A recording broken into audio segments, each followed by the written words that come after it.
ব্যাগে রাখো।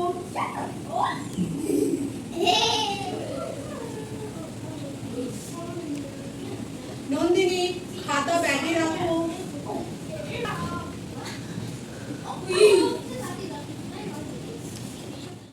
নন্দিনী উঠে এসো। নন্দিনী উঠে দাঁড়াও। নন্দিনী উঠে এসো। নন্দিনী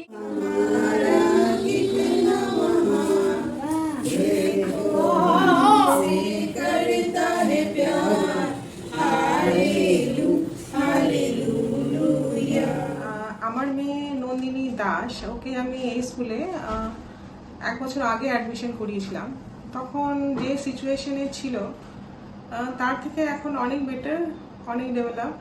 কোথাও নিয়ে যেতে গেলে বেশি ভাবতে হয় না, খুব একটা ট্যান্ট্রাম শো করে না, অনেক ম্যানেজেবল হয়েছে আগের থেকে। একটা আনরেস্ট ভাব ছিল ওর মধ্যে, যেটা অনেকটাই কমেছে। সেক্ষেত্রে আমাদের জন্য একটু রিলিফ যে কোথাও আমরা নিয়ে যেতে পারি ওকে কিছু না ভেবে।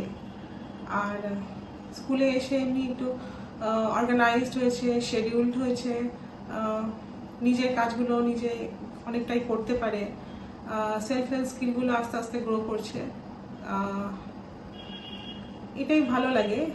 এখানে দিয়েও আমার কোনো টেনশন নেই, মানে এখানে আমি অ্যাটলিস্ট এটা ফিল করি যে আমার মেয়ে একটা সেফ এনভায়রনমেন্টে আছে, সেফলি আছে, কোনো টেনশন ছাড়া।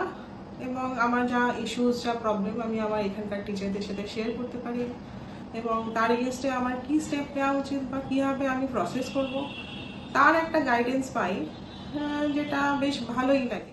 আমি এখানে দিয়ে নিশ্চিন্ত, এবং হোপফুলি আমার মেয়ে আরও ডেভেলপ করবে ইন ফিউচার, এটা আমার মনে হয়।